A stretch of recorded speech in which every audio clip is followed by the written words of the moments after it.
Welcome to the Soulish Podcast. My name is Whitney Apke and I am your host. On the Soulish Podcast, we talk about the soul journey as well as the body, soul, spirit connection. And I bring on guests who are practitioners, are energy healers, coaches, mentors, all in spirituality, business, career, body work, energetic work. It's really, really awesome to have such amazing guests. And I also get to share my experiences as well as my perspectives on the soul journey and everything to do with the soul journey in any way that benefits you. On today's episode, I really feel called, like in my gut, to talk about disrupting patterns, whether physical, mental, emotional, spiritual, energetic. For me, emotional patterns have basically been a huge part, and I think is a huge part of our lives. And it's really hard to not have an emotional pattern that is negative or that is limiting or diminishing, right? To resurface and happen again with a similar experience or similar trigger. And so it's like, how do we change that pattern, that emotional pattern that is not supportive, that doesn't serve us, is not in alignment?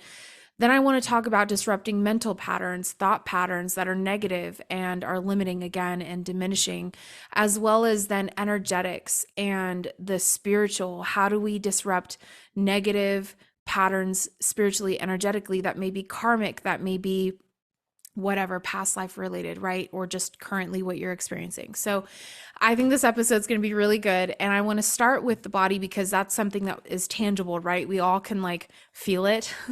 It's easy to talk about the body because we all have one and we all experience it quite literally. And it is the vehicle in which we experience this life. And you guys know I've talked a bit about my body journey, which I'm still on and will always be on.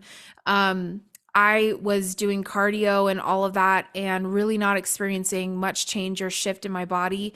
I also had no idea that there was a whole nother element of being a woman, that it matters kind of what you do depending on where you are in your cycle.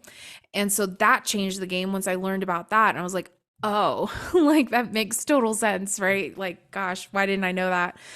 But I also was doing the typical, if you want to lose weight, do shit ton of cardio and kill yourself, on the bike, not be able to breathe and just go all out, right? Because that's how you're going to fire up your metabolism. And so I was just constantly active. I was walking a lot with my dog. I just want to say every body is different and every metabolic rate is different. And so this is just my personal journey, and also the way that I'm built. I was I need to disrupt this pattern. I know my eating is good. I know I eat really nutritious meals and I'm really conscientious of what I eat. I very rarely eat something that is not, qualified as healthy, very rare. So I'm I know that that's good, but why am I not losing any weight? I'm slowly losing weight, but not like I want, right? I want to have a drastic shift, and I want to disrupt this physical pattern that I've experienced in my body where it's I've always been on the heavier, chunkier side, or more to love side, I like to say, since puberty. My body just filled out as a woman. I had a woman's body, but I also had extra curves. And again, nothing wrong with that. There's no shame here, right? And thick curves, I'm all about it. I celebrate it. About 7 years ago, did strength training for the first time. I got a personal trainer back in San Jose, California. I went full on in it, and 3 days a week I was with him training, and I discovered so much about my body, what I was able to do. I had never felt empowered in my body. Just even my mindset around my body was always negative. I was always critical and judgmental and feeling like a victim to my own body. And I've talked about this in other episodes, so I don't want to go too much into it. And you can check out my other episodes where I talk about my body journey. It's inspiring for anyone who's like me that has struggled with weight gain and also losing weight and feeling really defeated in that journey. What I discovered 7 years ago was that my body totally responds to strength training. Now, not everyone's like that. I think the general population resistance strength training of some kind is beneficial, right? It strengthens your bones, it strengthens your muscles, obviously, and it's a really great way to burn fat is to gain muscle, right? And for your body then to use your stored fat as energy. So it's overall good, but not everybody goes into the gym to train. Most people go into the gym to work out, right? And there's a difference between the two. Not just because you're wanting to become something like a physique competitor or bodybuilder, but like for me, I'm training as if I was an athlete. I'm training, and I'm obviously not there yet to be in any way an athlete, but I'm training with the idea and the mentality that I am training to be at that level of an athlete of physical fitness. You strengthen your weaknesses. It's adaptability, it's strength, it's endurance. There's so many things around strength training that it's also conditioning. There's a conditioning element to it, right? And rest, like rest is huge. So when I started strength training, that was amazing. I lost so much weight. I was in the best shape of my life. I felt so strong and amazing. I got into a relationship and that kind of shifted things. We didn't prioritize working out together, and that wasn't, something that he wanted to do or had time to do, and I didn't make time for it. So I ended up losing every gain that I had made. I lost, and then I added even more weight to me because of lifestyle and all of that. We did not eat healthy as a couple. There were so many things, right? And I take full responsibility for that. Every French fry went into my lips, past my lips into my gut. So like, don't blame him at all. But I just, I was with somebody that wasn't in alignment with where I wanted to be. And that's certainly not where I want to be now. So all those different choices, right, that we make that no longer are supportive, no longer are serving us, are no longer in alignment with our goals. I then now 7 years later was like, you know what? I lost weight not by doing cardio. I lost weight by doing that. So I'm going to go back to that, and I'm going to remember everything that Brett taught me, and I'm going to get my ass in the gym minimum 3 to 4 days a week, and I'm going to start to train again. And that was not easy. I disrupted an entire pattern. I had to prioritize and schedule my workouts in the morning because I realized if I don't schedule it in the morning, it doesn't happen. Everything else becomes a priority, right? My work becomes a priority, people become a priority, and it will not happen. I will not go in the evening. In the evening, I'm donezo. I have no energy. I just want to read a book or sit and veg and watch a TV show or meditate in the bathtub. Like that's what I want to do in the evening. Like I just want to eat and go to bed because I'm tired, right? So I realized, okay, I can't do that. So I can't like leave it to the end of the day or the afternoon because that's not going to happen. So what do I do to disrupt this pattern? I was like, I just have to make it a priority. First thing in every day is meditate, workout, meditate, workout, meditate, workout, right? That's what I'm going to do. I prioritize my spiritual life and I'm going to prioritize my physical life. And if I can just do those two things, whatever else happens during the day happens. However the day flows is how it flows, right? When I changed and I realized I can't put it off, I have to do it in the morning, I'm going to do that. And I was consistent with that, put it on my calendar, made room and space for that, and made it a priority. Game changer, y'all, game changer. When I started strength training again, it was also this, there was a lot that I worked through. There was a mental component, there was an emotional component, and there was also an energetic component of moving energy. I had a lot of shame, y'all, on gaining all the weight back and then some. I had shame and embarrassment over coming into the gym looking like what I looked like. And that felt very defeating. I had to get comfortable with being uncomfortable. And so that was a whole emotional component for me. And so I disrupted a physical pattern. And one of the things I want to talk about is the consistency. When we disrupt a pattern, whether physical, emotional, mental, energetic, spiritual, how we do that is by remaining consistent and prioritizing for sure, but prioritizing consistently is the key. Consistency is key. And so like a lot of people at the beginning of the year, for example, go to the gym, right? I mean, I was in the gym back in September. Come January, I was like, what the hell? Like, I walked into the gym and I was like, who are these people? Like, where were they this whole time? Like, oh my God. And then I couldn't get on any machines. It was really frustrating. I tried a bunch of other gyms, same problem as like just trying to find a gym that had decent equipment and that wasn't this packed to where I can't get on a rack or can't get into any of the machines, cables that I was working on and in my isolation days and, all of that. It was really, really frustrating. What's been interesting is like it's mid-February, you know, and it has thinned out about half of what it was in January. And a lot of what happens is we join a gym, we do something right, we disrupt a pattern, which is great, but we're not consistent with it. It's not actually a priority. We're gung ho, we're all about it, and we do it for a little bit, but then we fall off. So consistency is the key. That's how you see change. That's how you see actual change happen, is that you disrupt a pattern consistently. You change what that pattern is consistently. And that is how you then see that pattern shift and change for the long haul, not the short term, right? Long term, not short term. So emotionally too, like I have felt, fear or embarrassment, shame, guilt. A lot of it is guilty, like feeling so guilty of how I look. Do I embarrass my family? Do I embarrass my friends? Are my friends kind of like, oh, this is like my fat friend? Am I the fat friend? Because I don't want to be the fat friend. All those things of feeling guilty, like I'm not showing up for myself in this way, and I really want to show up for myself.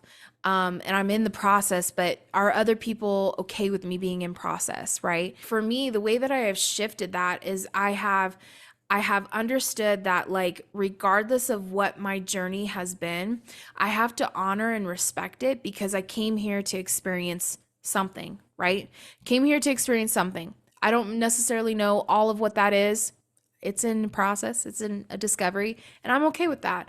But I clearly came here in this body with this makeup, right, for this reason, is to experience being thicker, curvier, and still being beautiful, still being worthy, still being enough, right? And still being loved and supported by friends and family and seen as someone that is worthy of love and worthy of respect and honor and worthy of time, right? Worthy of all of it. So as I have shifted, like, would I talk to somebody that way? Would I feel that way about anybody else? Any of my thicker girls that I'm friends with, do I look at them that way? No. I look at them and go, God, she's so beautiful. And I just like love the fact that she seems so comfortable in her body. And I admire that, and that inspires me to be comfortable in my body because my body has up and down and fluctuated in weight and all of that throughout my life, and I want to own it like this beautiful woman owns it, right? And it could be that. It could also be an emotional pattern around whether it's like how you feel about being in a relationship, being single, and we can have this emotional pattern of settling or this emotional pattern of codependency, right? Whatever it is, like I need this person in order to feel content, happy, satisfied, joyful, peaceful, safe. Whatever it is that you feel, there's this emotional pattern that you have, right? Like a relationship pattern, it's tied to an emotional pattern that you have, right? Also a thought pattern that you have. And then you're making choices based off of that. So what I like to do is I like to recognize and acknowledge the emotional pattern that is in my life.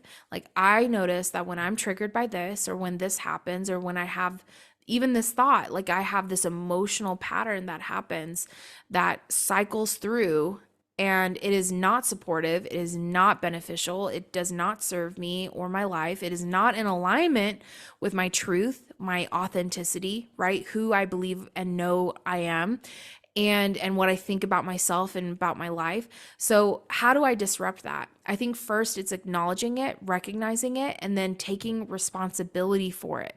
I think that's one thing that I've realized is like I'll acknowledge it and recognize it, but then I'll blame it on other people or circumstance, or you know what I mean? Instead of taking self-responsibility.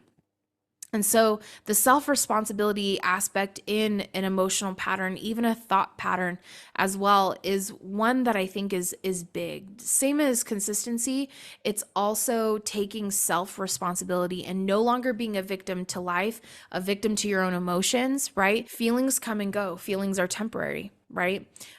You can have a consistent feeling about somebody or about something that happened, but again, our emotions go in cycles and they fluctuate, right? So it's like you can have an experience that gives you a lot of joy, but maybe that joy kind of fades, right? Or you can have peace, but then that peace fades. You can be happy, but that happiness fades. You can feel sad, but that sadness fades. Depression, right? Anger, hatred, whatever it is, that can fade, right? That can change and fluctuate. You can change how you feel about something, about an experience, right? A lot of times I look back and what I felt about a past relationship or past experience, I don't feel anymore. I have a different emotion around it, right? Because years, time, reflection, wisdom, discernment, all the things happen. So I think taking self responsibility for our feelings, honoring it for sure. Like, I don't think that there's anything wrong with feeling any of those emotions, but it's taking responsibility. Like, yeah, I'm really pissed off right now. I'm struggling with these emotions or with this thing or with that, and I'm really pissed off. I'm really angry. Like, I'm really offended. But I don't have to blame that on anybody. That's my choice to feel offended. That's my choice to feel angry, right? And I can honor that and say, cool, I feel angry. I'm going to hold space for this anger. What is it anchored in? Is there anything it's touching? Is there a reason why this is hitting me the way it is, right? I like to dig. I'm an excavator. I like to dig in the emotions and see if there's any like little bottom depths that I can excavate and bring to the surface and heal or reconnect with, whatever that is. That's kind of like part of my life and journey too, is just always bringing things up to the surface and allowing experiences in life to be opportunities for more healing and connectedness within myself. Same thing with a thought pattern, like thinking about somebody and automatically you have this thought about them, a judgment. Maybe you see somebody and it's this type of person that you have a judgment about, right? Maybe you have a judgment against thick, curvy women or people, obesity, fat, right? Maybe you have a judgment or a criticism about that, like, oh, that person's lazy, oh, that person doesn't care about their bodies, whatever it is, right? Whatever the criticism or judgment is. And you're going to have that critical judgment thought and you're like, God, I really want to get free of that, because that's something that I've been like, dude, I'm criticizing other people, but I really like criticize myself the same way. Like I think of the same thing about myself. So like I am projecting my own criticism and my own judgment on that person, which is typically what's happening. But I digress. Basically, just realizing like, okay, so I don't want to judge that person anymore, or I don't want to judge this people group or, this situation or type of situation or whatever, right? I want to change my thought patterns around this and have more acceptance and more love and more compassion for people. There's all these different kind of criticisms and judgments we can make, but we can choose to disrupt even that thought pattern. And so just recognizing, acknowledging, and taking self-responsibility. I think too, like energetic karma, I see a lot of victim mentality even in how we view spirituality and like the things that happen to us, whether it's like we're in our Saturn return or Pluto return or Uranus is conjunct with Mars, like, and that's like in our chart, I even got an astrology reading a couple days ago, and it was a Western astrology reading, and it was really, really beneficial. And it was so funny because she told me, and I didn't know this, in all the readings I've ever had, nobody's ever told me that I have 4 planets in retrograde for my entire life. Immediately, my thought was like, oh my God, like I'm at a disadvantage, like these planets are in retrograde. Like I gotta figure out what it is. And like, maybe this is like how I can like decide why like life has been the way it is, and like the struggles that I've had like are valid now because I have 4 planets in retrograde. And like, that's not even like the case. Like it actually could be beneficial for them to be in retrograde. But what I find is that in spirituality, we oftentimes use karma, past life, this is my Saturn, or like whatever. We can use things, right, as an excuse to be a victim, to be subjected to something, the energies around us. This is what I love about cardology, which I need to talk more about on this podcast platform. Cardology is a divination tool, just really quick for those who don't know. It's a divination tool that spans over 5,000 years ago. It was originated from the Order of the Magi. If you grew up Christian or you know anything about Jesus, right, and Jesus's birth and the Star of Bethlehem, the three wise men that came and offered him frankincense and myrrh and gold and other gifts, right?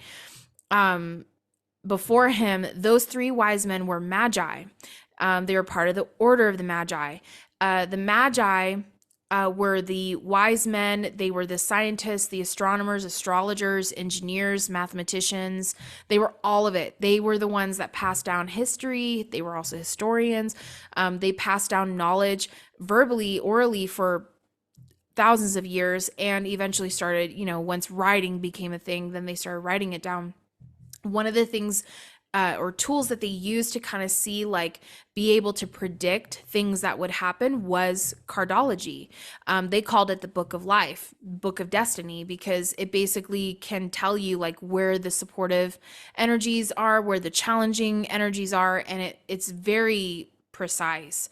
So I actually do cardology readings. For any of you who are interested in a reading, you can book with me. Go to whitneyapke.com, spiritual services, you'll see it there. What's really cool is, like, with cardology, everything is supportive. It's just that this either it presents as a challenge to you, like it's an opportunity to rise, it's an opportunity to grow, it's an opportunity to awaken, to become more conscious and aware, right? And then sometimes it's like, no, this is just supportive. It's just provision, provisional energy for you to do what you do.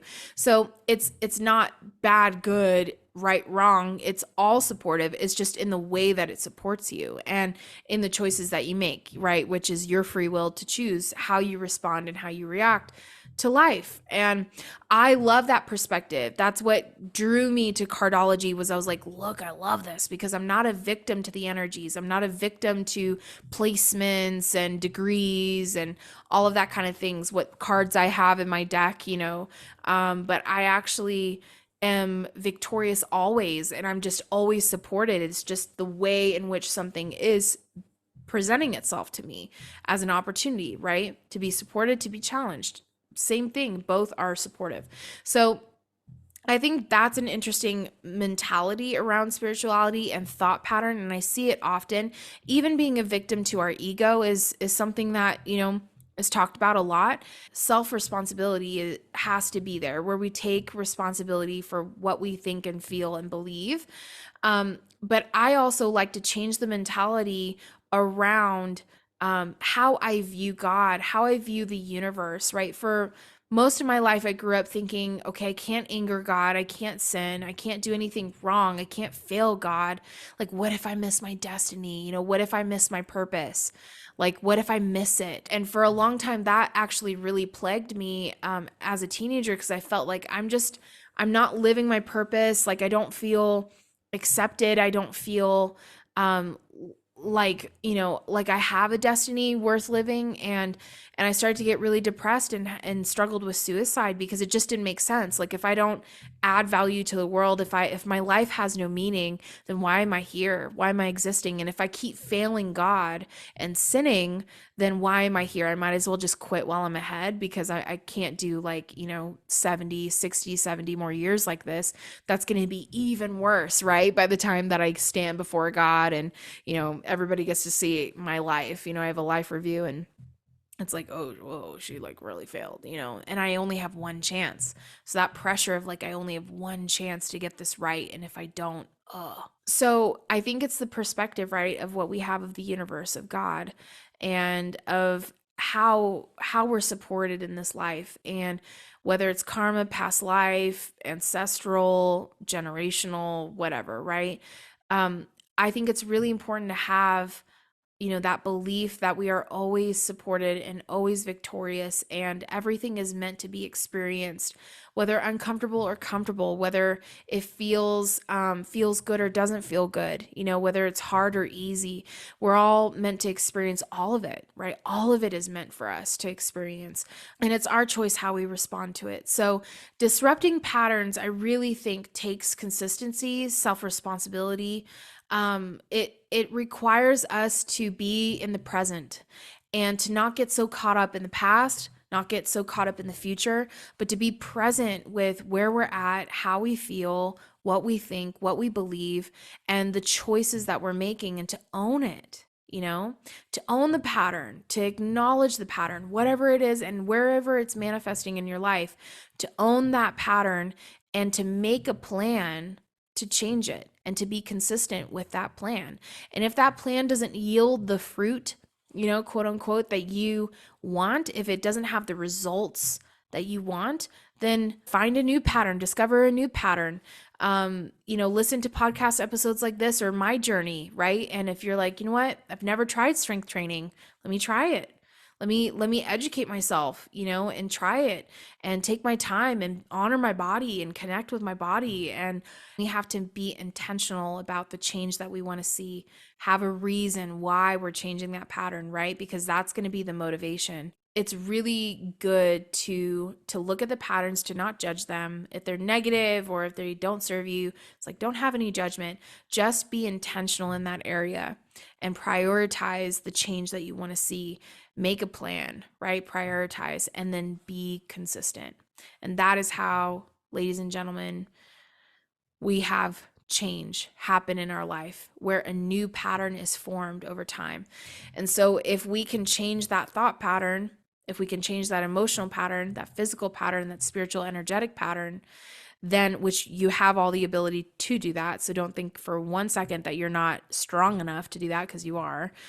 Once we do that, boom, and we're consistent with it and we're intentional with that, game changer. I think that's part of what this life is those things that are no longer serving us, because life goes in cycles, right? And I do believe everything is meant to be experienced, right? And there's nothing wrong with that. But if you really find it as a desire of yours to have a change, you no longer want to be a victim. You no longer want to be subjected to blah, blah, blah. You no longer want to have that relational pattern or that thought pattern.